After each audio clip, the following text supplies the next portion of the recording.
From its early days, EU competition law sought to combat vertical agreements that create obstacles to the single European market. In this video, we will cover the EU competition rules applicable to vertical agreements, the most common types of vertical restraints encountered in such agreements, and the guidance the European Commission has enacted, allowing companies to self-assess their vertical arrangements.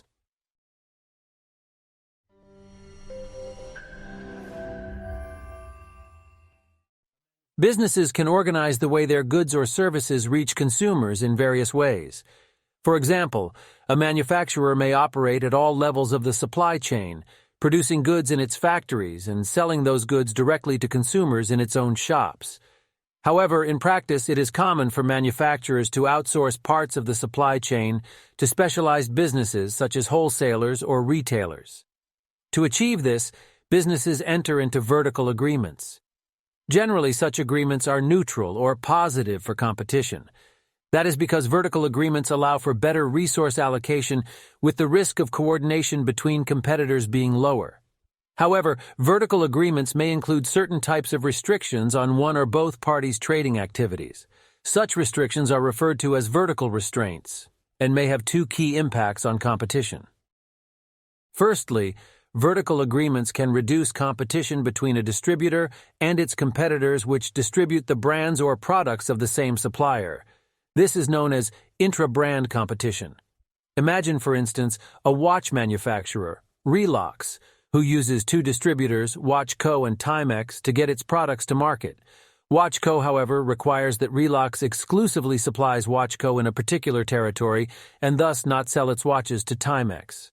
This would leave Watchco as the only distributor selling Relox watches in that territory. This would reduce intra-brand competition between the distributors and may lead to higher prices for consumers.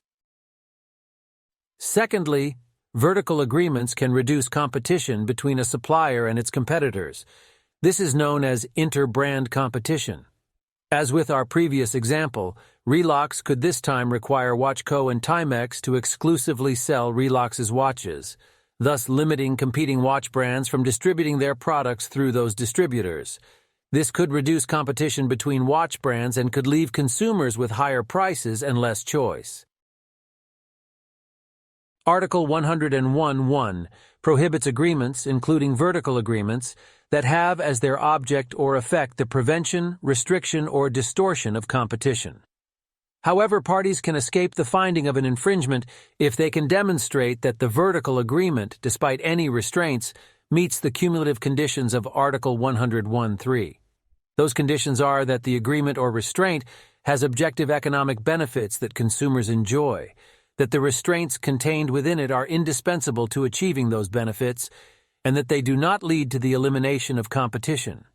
Where an agreement contains restrictions that breach Article 101(1) and cannot be exempted under Article 101(3), the agreement will be void, exposing the parties to fines of up to 10% of their global annual turnover. Deciding whether a vertical agreement is beneficial or detrimental for competition can be a difficult balancing exercise.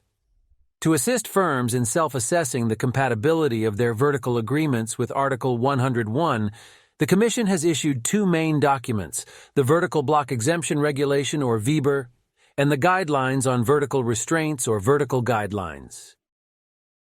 VBER provides a regulatory safe harbor for vertical agreements that contain vertical restraints.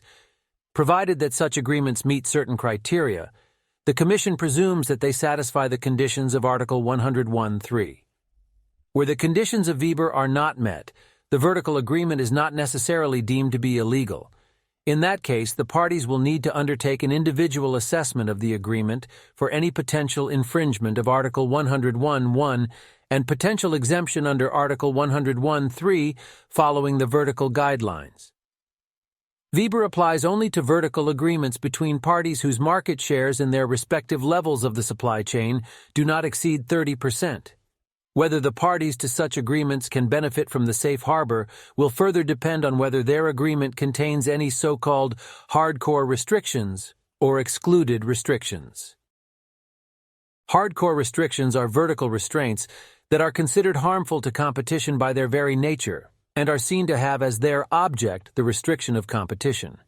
These types of restrictions will cause an agreement to fall entirely outside of the safe harbor of VBER.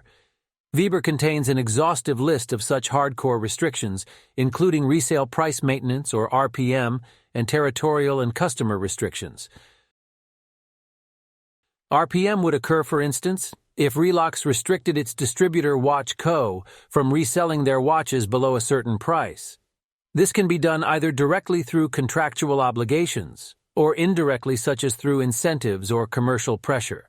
For instance, Relox can offer rebates to Watch Co. to maintain a minimum price level or threaten to limit supplies if Watch Co. does not adhere to it. Relox may nonetheless impose a maximum resale price or recommended resale price. Territorial and customer restrictions would occur if, for example, Relox prohibited its distributors from reselling its products in certain territories or to certain customers. However, there are various exceptions to this rule, which would not prevent the application of the safe harbor.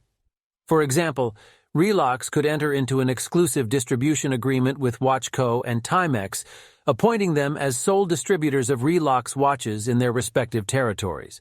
To protect this distribution system, Relox may prohibit Watch Co. from making active sales, in other words, actively targeting customers by visits, letters, emails, calls, targeted online display ads, or other means, into the exclusive territory of Timex.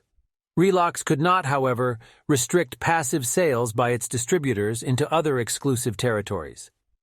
These are the sales made in response to unsolicited requests, such as through an unsolicited direct visit to the distributor's website by a consumer. Excluded restrictions are vertical restraints that, while not being harmful by their very nature, are prone to having anti-competitive effects under certain circumstances. VBER provides a list of such restrictions, including non-compete obligations exceeding 5 years. For instance, imagine if Relox agreement with Timex did not contain a hardcore restriction, but Relox required Timex to purchase at least 80% of its watches from them for a period of 10 years.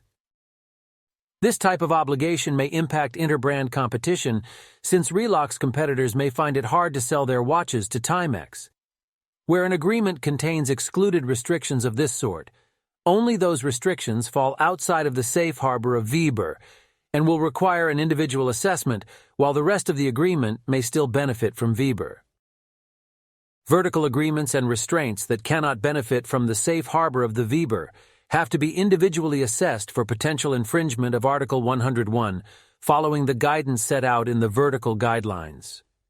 Agreements that contain hardcore restrictions have as their object the restriction of competition and are in breach of Article 101(1). Such agreements are unlikely to satisfy the criteria of Article 101(3), and in practice it will be very difficult for the parties to adduce sufficient evidence in support of an individual exemption. For any other vertical agreements or restraints that fall outside of the VBER's safe harbor, the parties must assess whether the agreement could have appreciable negative effects on competition. When considering such effects, various factors come into play, such as the parties' market shares, the nature of the vertical restraint, the presence of entry barriers, the duration of the restraints, the countervailing power of competing buyers and competitors, and the cumulative effect of similar agreements that exist on the market. Where the agreement does have negative effects, the parties may then consider whether it could be exempted under Article 101(3). As with our previous example, let's imagine that Relox had imposed a non-compete obligation on its distributor Timex, which holds over 50% of the market share for distributing watches in its territory. This time, Relox requires Timex to acquire 100% of its watches from Relox for a period of 10 years. This non-compete would fall outside VBER because of its duration and Timex market share, and could potentially have anti-competitive effects, as it could foreclose Relox competitor Tiempo from reaching the market. This restriction would likely be anti-competitive unless there are sufficient alternative routes to market for Tiempo, for instance through other existing or new distributors who could be interested in entering the market by the potential profit of distributing Tiempo's products. If Tiempo's route to market is effectively closed off, the non-compete would be in breach of Article 101(1), and Relox would need to consider whether its non-compete obligation could be exempted under Article 101(3).